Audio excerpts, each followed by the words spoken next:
Welcome in right here to the Bobby Carpenter Show. My man Anthony Schlegel is sitting shotgun, and we are going to give you the next hour a nice little entertaining ride on a Wednesday of the things happening here in college football. Some news with Ohio State. Game time, we know it's at night, but is it locked in? Where can you find it? Well, we'll get into that a little later. We'll be joined by Jake Butt, Big Ten Network, Michigan alum. He's going to come and break in, talk about that Michigan win, what that means for the program, what game he's got this week, what it looks like, what his thoughts are on the entirety of the Big Ten as well, what he thinks about Ohio State from a guy up north. And then we're not going to be able to have our friend AJ today, Schlegs. He's out touring the James, doing some good work over there. Yeah. So doing him and the lovely Miss Laura are getting that done. Hopefully we'll be able to get him tomorrow. So we'll see kind of how that happens, because tomorrow we have Ben Stevens at the end of the show to get all of your wagers in for the weekend. Schlegs loves it because it's like you turn your head on the side and then he just pours the information right into your ear. So it's there forever. But we live in an NIL world. It's Wednesday, so we're a couple days away from games, a couple days away from the start of the next games, kind of right in that middle week sweet spot. You know, there's a lot of coaches sound coming up. You know, I can talk a little bit. Ryan Day, how he's never feels comfortable. We'll get into that later. But there's an interesting story when you start talking about NIL. And this is the problem, Schlegs, with the NIL collectives and where we're at. And for people that are like, they don't want to formalize it with the university. Like, a lot of schools want to formalize it. There's a lot of players that want to formalize it. And this doesn't mean they have to be employees. This doesn't mean they have to have a union. They could have some sort of organization. They can be paid as 1099 subcontractors. But in doing that, you can have a contract and you can formalize these agreements.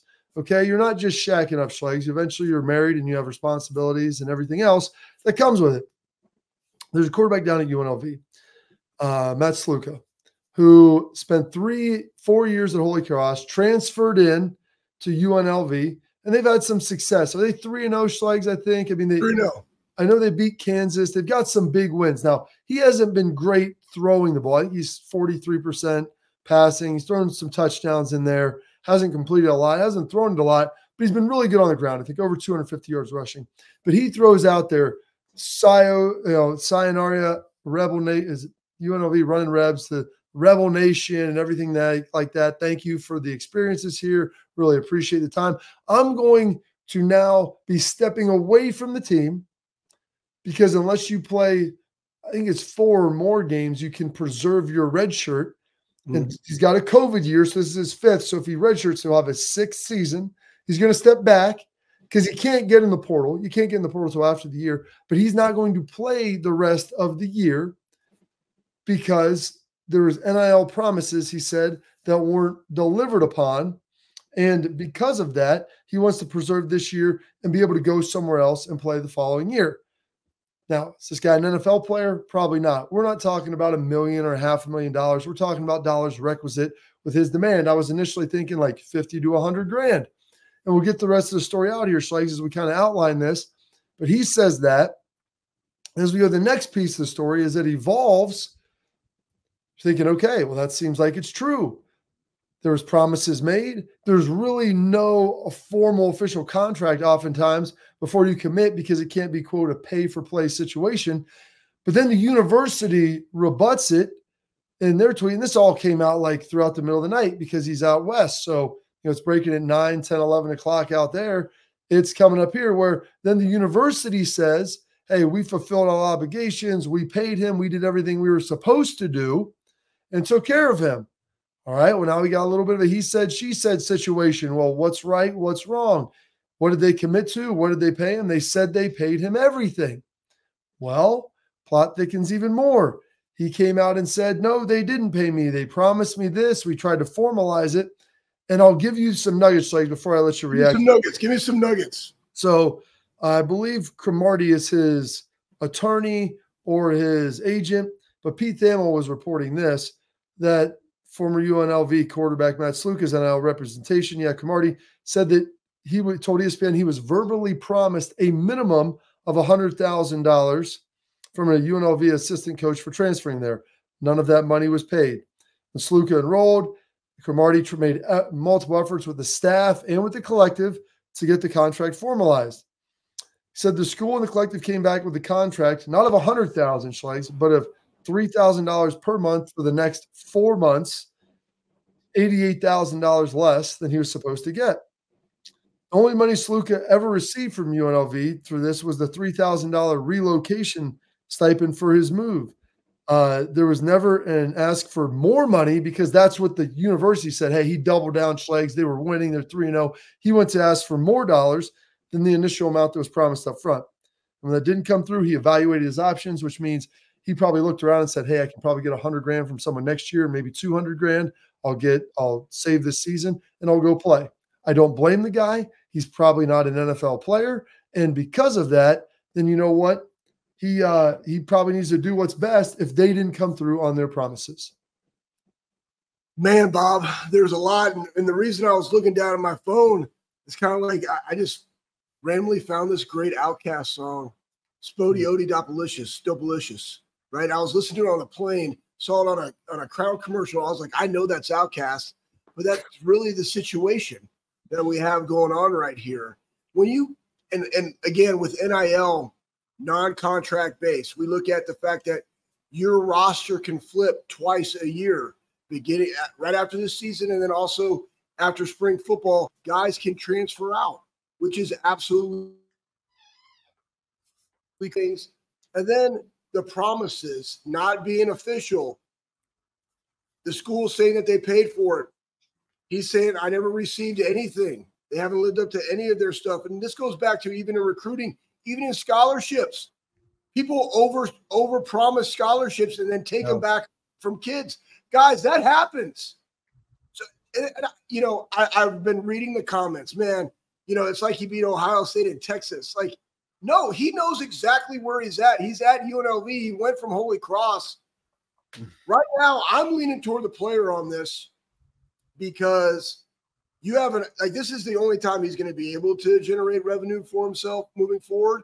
But hard to work for somebody that promised you something and then never deliver that. And then they keep kicking the can. Hey, we're going to pay you in game checks. Or, I mean, you got promised $100,000 and now they're paying you going to pay you 12. But the only part of that you received was the relocation fee. Like, that's it. So we still don't know all of the facts, but I'm going to lean more toward the player. And then I heard people talking about he's quitting on his team. Guys, that's tough. That's real because I'm sure he really enjoys his teammates. He's the quarterback. He's leader. Having success. Yes. Like, he doesn't want to leave. I'm sure this wasn't a decision he came to lightly by any stretch. And the best comment that I saw, Bob, if you go somewhere, Bob, I love comments. I love comments. I love comments. I answered a comment on the deal. We should probably get into that on the YouTube from yesterday, Bob. But here's the thing, guys. If you went and now again, somebody offered you a salary, Bob. You're on the radio a lot. Somebody said, "Hey, Bob, we want you to come do the morning juice this year. You've been on it for 4.5 years. We want you to come on this year. We're going to pay you $100,000 to do the morning juice." And they come around like, you know what? Hey, because of finances and because of the economy and the inflation and how now bread costs $5 and all these different things, we can only pay you $3,000 a month. That looks very different than the $100,000 promised. And then you're going to go back to them like, hey, guys, listen, I want to be here. I love my teammates. I love working with Beam and Shark. I absolutely enjoy it. It's great for my quality of life and my time of my day. I can't do it. I'm going to walk away. That doesn't mean that you don't love Beam and Shark. It's just the fact that they're not holding up to their end of the bargain, and you have been. So, and again, why do they probably go get, a representative? Because they're kind of helpless. Like, they have no legal stature in this. Like, they're trying to have somebody else that goes between and can mediate, this process for them to come to a conclusion that all parties are good with, so we can continue to move forward and play football games. And then when that doesn't happen, hey, I played 3 games. I'm going to have a redshirt year. I'll go somewhere else. Sucks. Matter of fact, we're not even thinking about this. It sucks for him. Yeah. Because now he has to go to a completely different offseason program, a completely different set of teammates, completely different set of coaches, completely different, playbook. Yep. It's not like he wants to do that. He would rather do it here. He's having success there at UNLV. So that's the hardest thing and why I'm leaning more toward what they're saying. Well, and there becomes a problem because if he doesn't do it now, then he never gets that year. So you have to make the decision at some point. As soon as you exhaust your eligibility, you can't do it. Then you're in trouble and you won't be able to move. You won't have that eligibility. And here's the easy thing. Like, listen, I guarantee I'm guessing that there's probably texts and correspondence from that assistant coach saying that.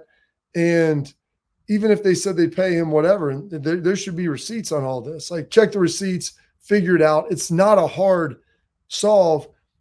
They may have overpromised. Like, they may not have had $100,000 to give him.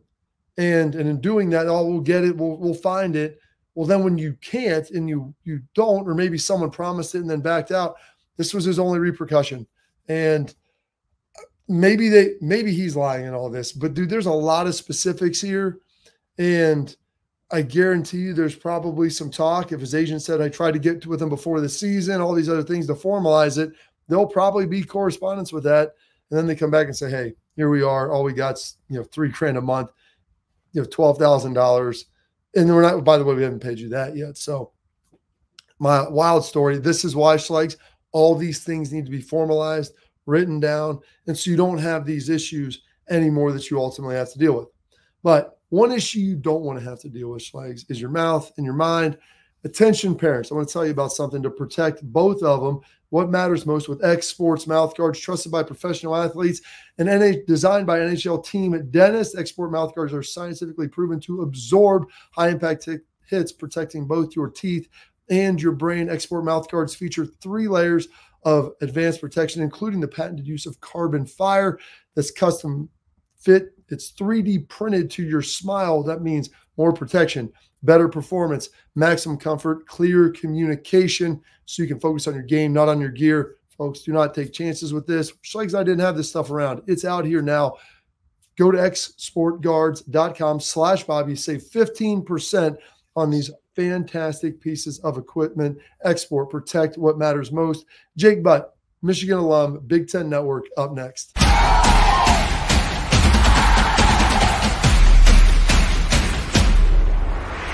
We were called soft last year. You don't want to be soft, especially when you come to the playoffs. So that's going to be a process throughout this season of establishing us as a harder team here in the. I'm Garage Beer, and this is Bobby Carpenter. Garage Beer. Beer flavored beer. Beef with an F? Okay, my bad. It's crisp and cool, and it doesn't taste like. I'm Bobby Carpenter. I drink in garages because my wife says I don't belong inside. If you like a cold breeze on your bag, drink Garage Beer. It's American, and so can you. Garage Beer. Beer flavored beer. I don't buy into this nonsense, this conspiracy nonsense that he's got his money and he's dogging it. That's ridiculous.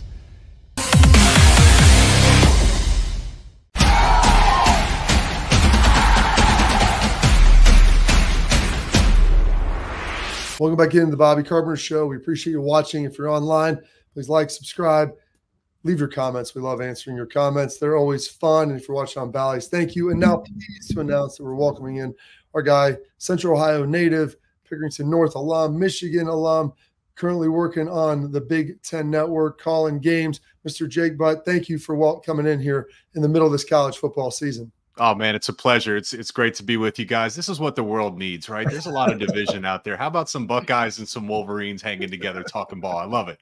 Absolutely. I don't know if you heard in the prior segment, we were talking about the Matt Schlegel story out of UNLV. I don't know how much you've got a chance to see that. I know it broke kind of late last night. Kind of your initial thoughts, when you heard that come out. So I think that the initial thing I had heard is that he was holding out to ask for more money, and I was like, let me make sure. I wanted to do some digging. I think, Anthony, you were talking about it where it sounds like there were some promises that were made that may not have been lived up to. Like, there's two sides to every story here. That's been a big issue in the NIL space for a while. I mean, we've had players come out and say they were promised one thing and never received it. And to me, the real where we should be talking here is the NCAA. Like, the solution's so obvious. It's to embrace pay for play. It already is pay for play. Then we can get a collectively bargained agreement. Then we can have contracts that the guys have to live up to. You know, I tore my ACL I played in the bowl game back in 2016. I tore my ACL second time. I slipped in the draft, lost millions of dollars. How many coaches do you think reached out to me? Jim Harbaugh reached out to me. My tight end coach, Jay, reached out to me, checked in on me. Ward, the president of the university, all those coaches that I was close with, they didn't really reach out to me. So it sounds good on paper to say you love your players, but this is a business, and I can respect a guy saying, you guys, you know, told me something, you're not living up to your word. And we've talked a lot about how, you know, I believe, and I like to hear your take on this. I believe at some point you're going to have four. It's going to be 64 teams, and you're going to have a college football players association, just like you're talking about, a collective bargaining agreement. And then we're going to have contracts. We're going to share this revenue. Everybody's going to get their piece. And then from there, everybody can get the NIL deals like we saw with J.J. Smith in the Red Bull, kind of like how we thought NIL should look. But that's really where it needs to go, so we don't have these type of things, because this situation now is, for everything that people have said, it falls on the players, but nobody's holding the institutions accountable. Right. Jake, I know, I mean, you played at a great high school here in Pickerington. We know that there's people that overpromise scholarships, yes, and they cast a wide net. And then when they get their top guys, they're like, oh, we don't have a scholarship for you anymore. That currently still happens, people. Yep. Yeah, and I completely agree. Like, it's so obvious, right? It's like, how are we not here? And I know the counter argument is, hey, you know, this is complex in college. What about the non-revenue sports? Hey, all of a sudden these guys are going to be employees. Now they have to pay taxes. Maybe they can be cut or fired. And I say, okay, yes, like, that's part of negotiation. Like, that is the world we live in. When you take on more responsibility, you're going to have to give up some things. If you want money to a revenue share, that means you can be cut. That's not a reason to not go forward with this. It is really messy right now, and you just need structure. When we talk to coaches, like, the number one thing they talk about is how much gray area there really is. It's not clearly defined. You guys know this as ball players. We'll do anything, coach. Just make it very clear for me. Yeah, don't ask the guys to make a lot of decisions to where I'm coming back with ambiguity. If it's A, we do B. If it's C, we do D. Like, give me linear thought on how to answer these things. Don't want to bury the lead, though. I know you were at Penn State last week, and I want to talk about the Nittany Lions a little bit too, because they've been kind of riding the roller coaster this season. But your alma mater, Michigan, riding the roller coaster a little bit as well. Sharon Moore's first year. Lost 17 starters to the NFL draft, obviously coming off a national championship season. Didn't look great against Texas. Make the move to go to Alex Orji. Maybe not the greatest passer in the world, but they're able to essentially bully ball USC at home. I mean, is that a recipe you think they can travel? And can they add some pieces to that to continue to expand it? Yeah. I mean, first off, that was a huge win for that team. Yeah. When you think about the ripple effects, and I know, Bob, you and I had talked before it in the narrative, there was real concern about what this season was going to be for Michigan. So for them to win in that way, it feels like everything's changed. Can they win playing like that throughout the rest of the season? Yes, they can. But the problem is your margin for error is so slim. I mean, the defense played nearly perfect. That defensive line, to expect that production from the D-line every single week, they'll play good. They'll be dominant. That was an unbelievable performance. They have got to get something out of the passing game at some level to compete with. They're playing Ohio State. They're playing Oregon, obviously. In defenses at some point, I mean, USC did it, but it'll be even more so. They'll be like Madden. They're going to run engage 8 every single play and just dare Michigan to throw the ball. I'm sorry, Jake. This just popped into my brain. This is what happens when you just got guys being dudes. But I got Jake Butt, and then, you know, you got Loveland and you got Orgy, right? Sounds like a Diddy party over there. But the thing is this, like, their passing game will open up more when you get Loveland back. Like, that's the other thing, too. He's the safety net. You know what I'm saying? Especially when the guy doesn't have a ton of confidence going downfield. He just adds that other threat. How big will he be on that impact when he gets back? Yeah, he'll be huge. And the good thing is you can see flashes. Marlon Klein was the guy that came in to replace him. And, I called the Michigan spring game, and you guys know this. Colston is in that conversation as one of the best tight ends in college football. He's a Mackey Award guy, a potential first-round pick. He's really, really talented. But they told us that Marlon Klein, they view Marlon in the same light as they view Colston. This guy came in from Germany, just started playing football halfway through his high school career. He ran a 10,800-meter dash, okay? He can fly, absolutely fly, and he's strong. The good thing for them to have both, though, would be critical. And you just think about it real logically, where you line up as a tight end, you're an extension of the offensive line. A lot of your routes are very friendly. You're closer to the quarterback. You're a bigger target. So for a guy like Alex Orji, who's clearly still, growing his confidence and trust, to have more options at tight end with the way they use that position, it'll be big. It will be. Still staying in that group of elite teams, winning, staying in the top 15, jumping back up there. Big, big win, obviously, for Michigan as they move forward. In USC, I think the questions have to be asked. Them coming into the conference, it was a defensive question, Jake. It was a toughness question. They've gotten better, I think, but I don't know if they've improved enough to where that offense is going to be able to overcome the passing game specifically, maybe inefficiency on the line and maybe the lack of a great defense. Yeah, the USC offensive line, I was shocked. And honestly, I have a ton of respect for Miller Moss. That dude was laying down on the turf, 15, 20 times, and he just kept getting up and making big-time throws. But that's not sustainable. And, part of coming to the Big Ten is you're playing great defensive lines. Penn State, they got Penn State coming up in a few weeks with Abdul Carter and Zane Durant. Like, they're going to get after him. I will say this, though. I'm not selling everything for USC. The defense is certainly improved. They were so bad last year. And I felt their physicality was still, it showed up on tape. There was just a few plays. It was one of those games where, there's 3 or 4 runs that cost them everything. Aside from that, Michigan didn't really move the ball in the second half. Their halftime adjustments were excellent. You throw a pick 6 to Will Johnson, and I think teams eventually are going to have to say, we're just not throwing it to that guy's side, right? Like, why even test them? I still think USC is a dangerous team. Probably, Ohio State sits there at the top of the conference. USC is in that next tier down somewhere. All right, we're going to take a quick break. Jake saw Penn State, so I want to get his thoughts on that, thoughts on some other teams across the landscape, where the rankings come in, all that with Jake Butt coming up next.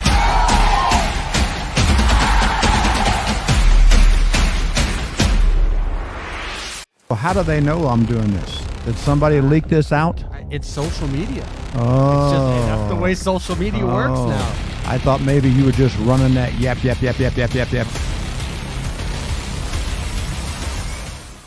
Welcome to Big Play, a sports media team that started back in 2014, and now we're not in a garage. Look at us, incorporating some of Cleveland's favorite sports personalities, bringing you fun and compelling content from downtown Cleveland. Coming to you live from the shores of Lake Erie and Burke Lakefront Airport, join Team Big Play for all the best sports talk in Ohio. Check us out on social media at Big Play, bringing you fun and compelling content from downtown Cleveland. I don't buy into this nonsense, this conspiracy nonsense that he's got his money and he's dogging it. That's ridiculous.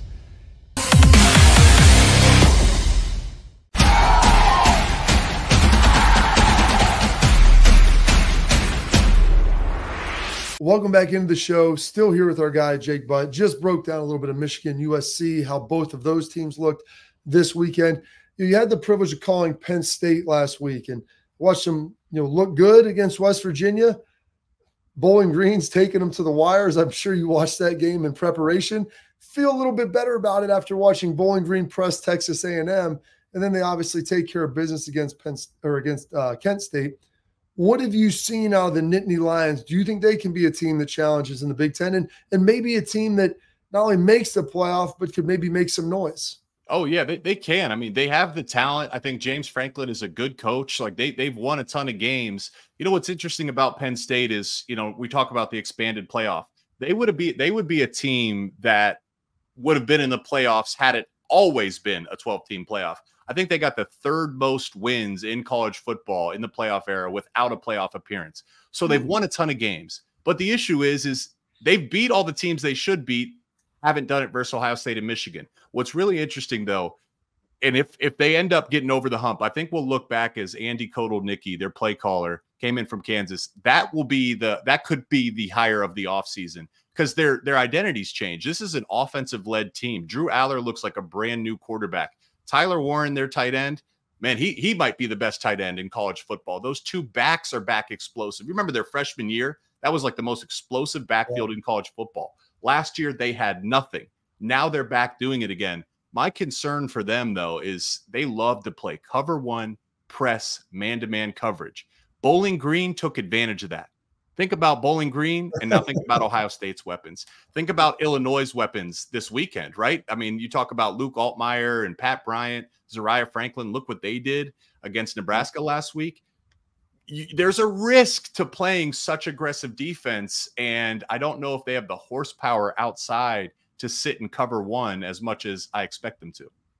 I just love the fact, Jake, that college football is going, whether it's regarded as new school, it's still old school. It's still win the line of scrimmage. It's still run the football, stop the run, don't turn the ball over. The fundamentals of the game that we grew up loving, it's back to that.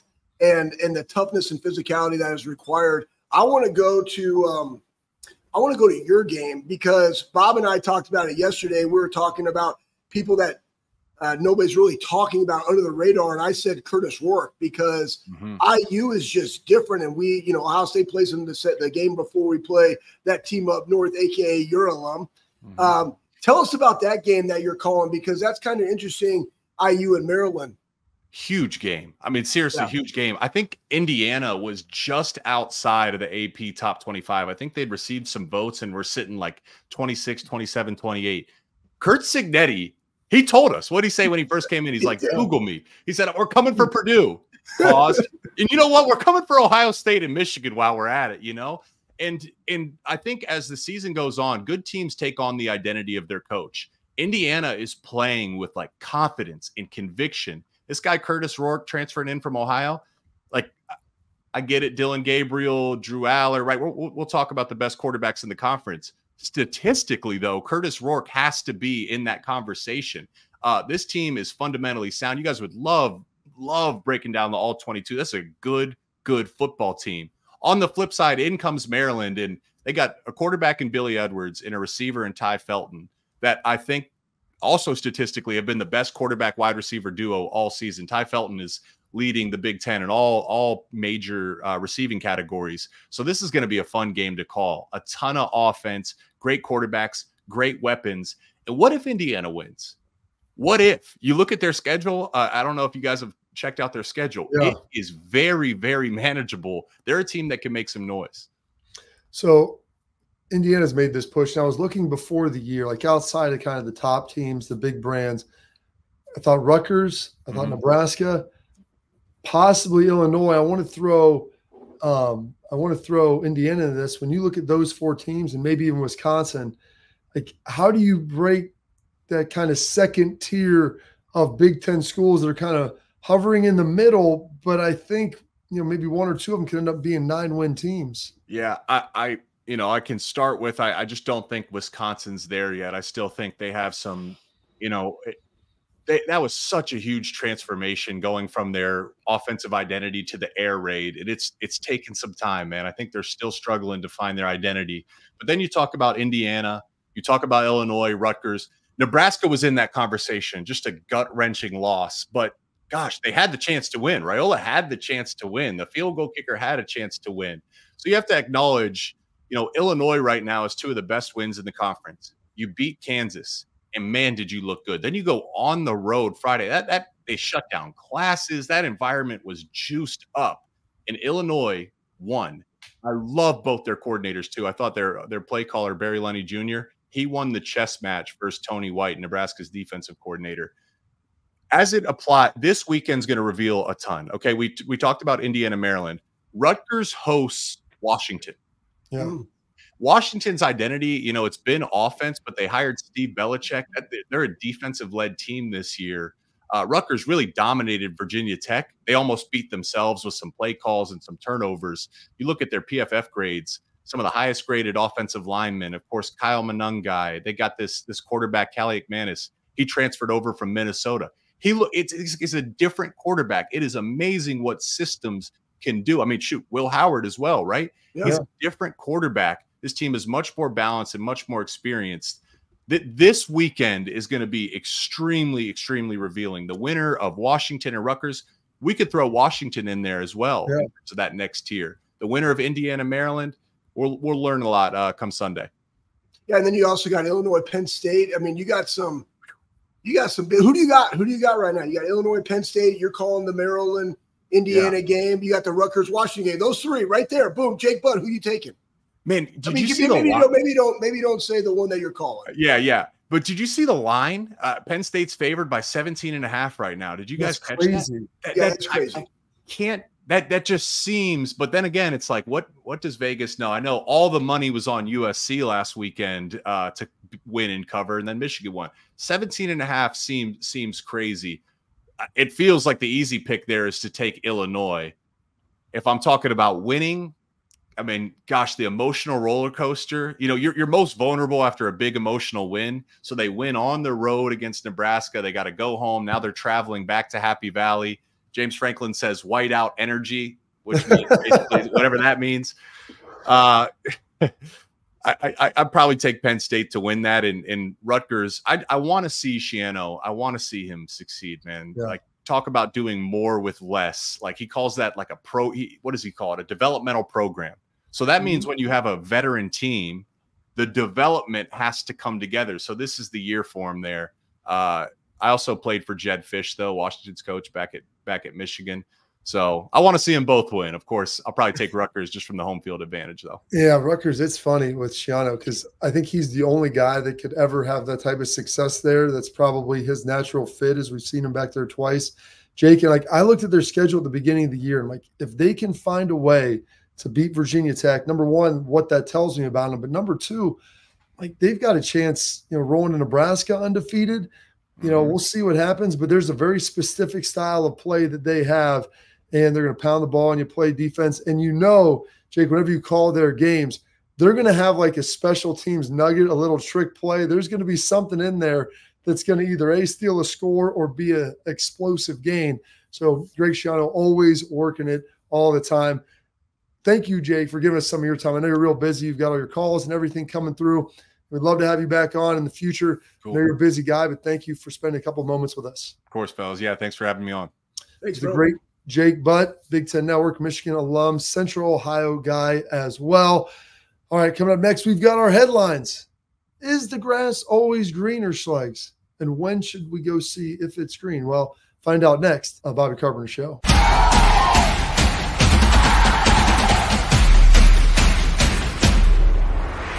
We were called soft last year. You don't want to be soft, especially when you come to the playoffs. So that's going to be a process throughout this season of establishing us as a harder team here in the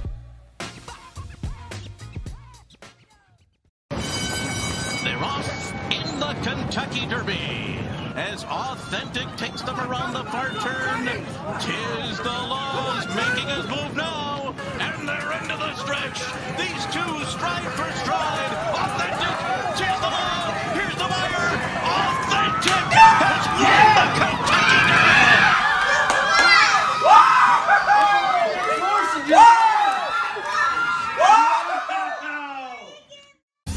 I don't buy into this nonsense, this conspiracy nonsense that he's got his money and he's dogging it. That's ridiculous.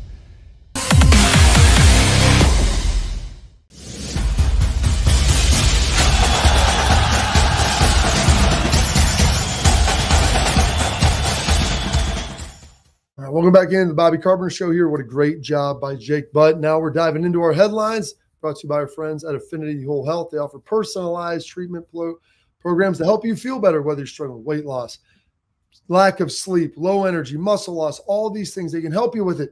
Affinity provides expert guidance to help you safely reach those health goals. They've got all of Ohio covered, folks. Cleveland, Cincinnati, or Cleveland, Columbus, also Indy, Chicago. If you're out of town, they're here for you. Set up a free consultation by going to affinityWholeHealth.com. That is affinityWholeHealth.com. Make that decision. I did, and I feel great for it. All right, Schlegs. Ohio State was playing at 7 o'clock. Okay. In Michigan State, East Lansing, until they weren't. They came out. I don't know if it was the Big Ten. I don't know. Networks, whatever. But ultimately, it was changed, and now it will be kicking off at 7:30. So just a programming note for everybody out there. As you sit there and listen and you're watching and trying to figure out what's going on, it's going to be at 7:30. So you can tune in early. It'll be streamed on the Peacock. So if you have that, great. If you don't, well, I'm sorry to tell you, you're going to have to buy it or go to a friend's house or head to an establishment or maybe you can get some of those illegal streams that Schleg's been talking so much about it. I'm not really sure. Shouldn't really change anything substantively, Schleg's. It's still a night game. It's a half hour. They'll just bump stuff around back and forth. I like that. 7 would have been great because the game would have probably been over by about 10:30.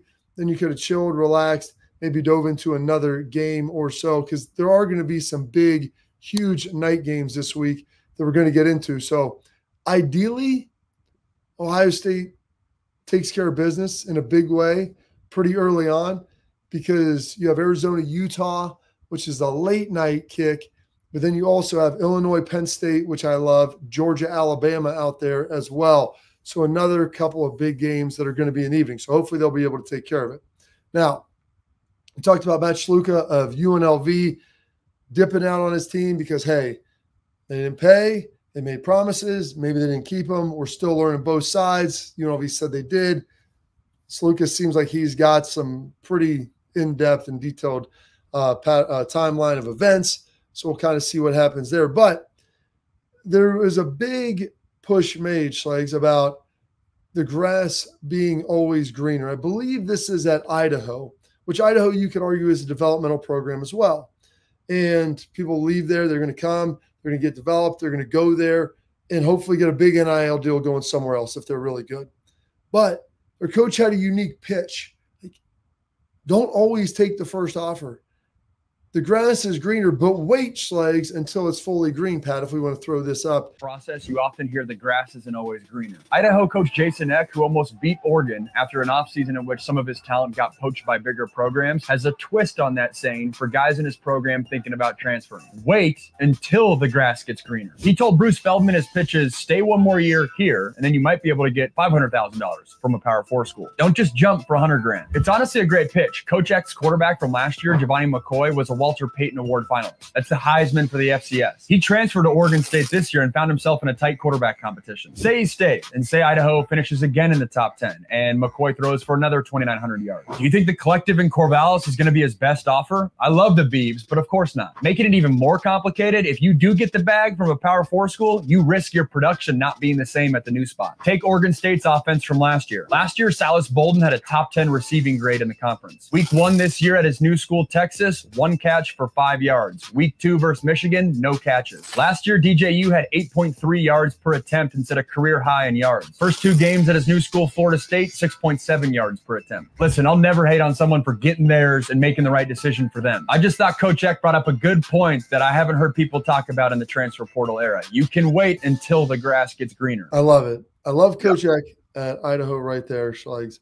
Making sure, like, wait until the grass is green. Wait until you are ready to make that move.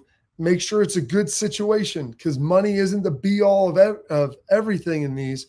You've got to make certain that you're making the best decision for your future production as well. And here's the thing, guys, like, you don't know, Bob, right? So, I mean, time is finite. You potentially get injured, right? And maybe that $100,000 is like something that you need. We don't know people's family situations. That's why I think every case is owned to the players. So I don't want to – there is no right or wrong in whether you should leave or not leave or stay. This point is really – honestly, I think it bodes well for Ohio State and how we can look at where they are this season and guys deciding to stay. Hey, you know what? I can make some money through the collectives and NIL, continue to get developed by the best coaching staff in the country, enhance my draft stock. Oh, by the way, getting to play with teammates that I love for a purpose that is meaningful to me. So the grass, you're making the grass greener, right? But you still, let's not kid ourselves. Like, you still always, every time you go out there, you risk the potential of finishing your career because it's a collision sport, Bob, right? So I think it's this. I think every situation is independent of itself. I do believe that waiting to be developed gives you a better opportunity of when you do get that situation, you can compete at a high level. You also need to understand the circumstances. And now that guy threw out a lot of nuggets, a lot of stats. I'll tell you this, Bob. I came to Ohio State, and it was you, Mike D'Andrea, AJ Hawk, and a bunch of other guys, right? They're like, why would you want to go there? Like, why wouldn't you want to come here? I simply chose Ohio State because you're the best wings. I loved you guys. Like, you guys were the most similar people that from my brotherhood that was at the Air Force Academy. I love the coaching staff. I love the way that Ohio State played defense. And I wanted to go be competitive with the best in the country. And that's why I chose to go there. And whether you start or you don't, it's about knowing why you're going there. If it is about the dollars, you're just going to be disgruntled in this situation. So my thing is this, like, I thought I got developed at Ohio State. I needed a lot of development when I came to, at Air Force and when I came to Ohio State. Well, you got caught in that portal, Schlegs, that portal of wings and butt heavies, whatever else what video powerlifting. The power. What video game were you playing? Like No, man, I didn't play video game. I just lifted heavy amounts of iron, lots of wings with extra ranch, and butt heavies. The next thing you know, you walk in, you're like, hey, look at our new nose guard. No, I play linebacker, coach. Like, for real, you weigh 260? Yeah, that's too much. Anyways, I digress. You may have shaved. Yeah, probably. You shaved 5 pounds off it. Probably, I took that. I made that one. But I would say, you grow the goatee back? That big meaty goatee again. It was amazing. No, it wouldn't look good on my face. My face is much slender than it was back then. But I would say this, guys, you guys got to think about this as like business, right? We have different value propositions that we can have when we talk to athletes or even in the program. But you have to deliver upon them. And the number one thing is, and to Jake's point, man, it's about the relationship. And do you really care about these guys? That's why I coached, because I loved the players. I loved the development aspect. I always thought like our job is the extrapolator of greatness. Ooh. And that's my platform. That's how God made me. That's why I loved the profession. But guys, like, don't get on players when they make business decisions or have certain things, because you're making the same business. I know you and I don't, Bob, because we played, I've coached, I've seen it in all areas. I've coached in the NFL, coached in college, played in the NFL. I've seen it all. I've seen different things. And so all I know is this. All these guys are making decisions predicated just like everybody else out there. When you're trying to go get another job that makes more money, et cetera, you're making the same decisions for your family. I do like the value prop of continue to stay, continue to get developed, let it show, understand that there is a risk with that through injury. But if you do, it potentially will be greener for you. That's all. There you go. All you know is pain. All you feel is rain. Tailgate Talk coming up next on the Bobby Carpenter Show.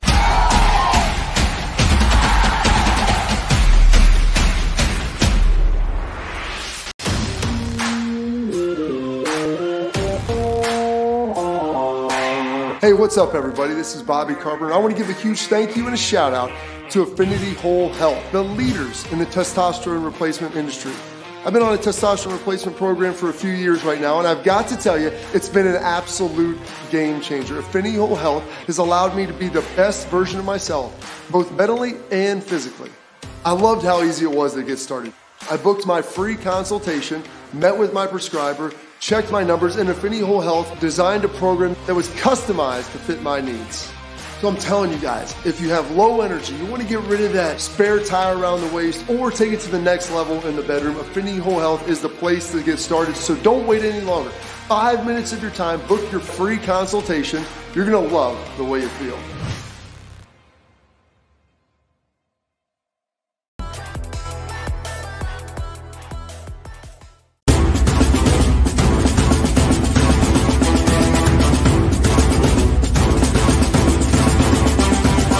And we're going to dive into a question that was on the YouTube chat from yesterday. So, folks, get on in here.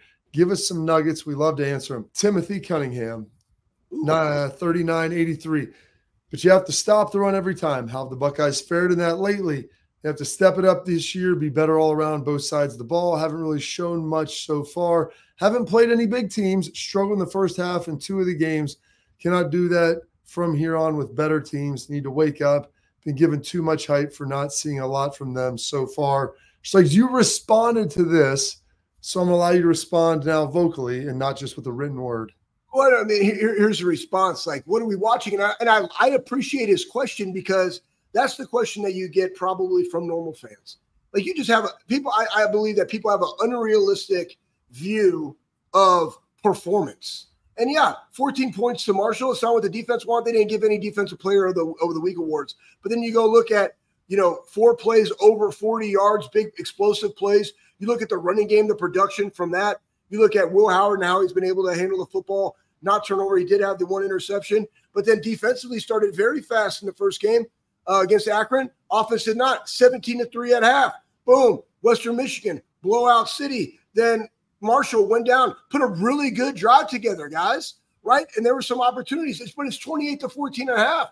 You're seeing all these other teams that have just as much hype as Ohio State, guys, and they're struggling with teams going into the fourth quarter. So again, I just think that some people's perception is skewed. I think the Buckeyes are where they need to be. Is it their fault that they haven't played anybody yet this year? No, they were supposed to have Washington for the 4th week in a row that we've said this. Okay, but because they joined the Big Ten, we didn't play them earlier in the year. They're now part of the conference. So we had to put in another filler game. That's not what they wanted. They like to get tested. That's why this Michigan State game is so good, because on the road, they beat Maryland. They just lost to BC. They're turning the ball over. It's a different program. Ohio State should handle their business. But at the end, what have they not shown stopping the run? Like, they gave up 125 to Marshall. Way too much. They know that. But, guys, they were averaging like 1 yard a carry previously in the first 2 games. Like, nobody got even in the red zone in the first 2 games. And so you're taking your viewpoint predicated upon this last one? Like, again, press pause, okay? And that's what I'm saying when we answer these comments. But I love them. I thought that was a great question. Let them rain down on you, Schlegs. Let their comments rain down. 20 points through 3 games for the defense. I don't even want to know how many the offense has scored. A ton out there, well into the hundreds. That was our tailgate talk. We're going to answer your questions. It's the favorite, brought to you by our friends at Real Truck, the #1 truck accessory brand in the United States, with top-selling upgrades for the ultimate tailgate party. Schlegs and I got our trucks and my Jeep all tricked out with Real Truck. Go check them out. Gear up for the season. Bring your truck to life at realtruck.com. Wrap up the program next with my guy Anthony Schlegel on the Bobby Carpenter Show.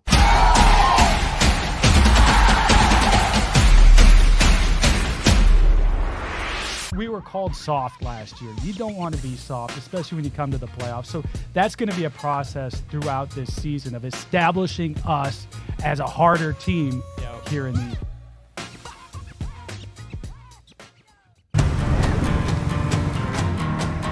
building a home for the people who are worth it. Stepping out, throwing in a line, and dropping the tailgate for a picnic. And finding far-off campsites with the people you're closest to. Upgrade your truck, Jeep, or Bronco with over 1 million parts and accessories. And bring your truck to life. Real Truck. I don't buy into this nonsense, this conspiracy nonsense that he's got his money and he's dogging it. That's ridiculous.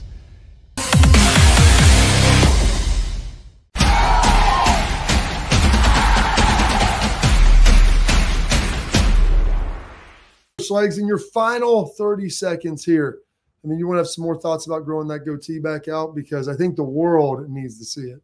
Yeah, the world needs to see it. I'm wearing the Buckeye donuts because I woke up this morning. I was like, man, I need to consume some calories. Why not? I would love to have some of their donuts. But here's the thing. I just want everybody to step back for a second, digest all the information before we jump to conclusions, especially about what's going on at UNLV. The system is flawed. It needs to be fixed. It could be fixed by the NCAA. They have chose not to. We need a governing body. It's a great example. I'm happy that this happened because we need to get it remedied. All right. Well, that is all the time we have, Schlegs. You exhausted all of your time, plus some, into bonus action. tomorrow we got Ben Stevens, Sports Grid, going to be great. Hopefully my guy AJ Hawk will be joining us as well. But that's all for today on this edition of the Bobby Carpenter Show.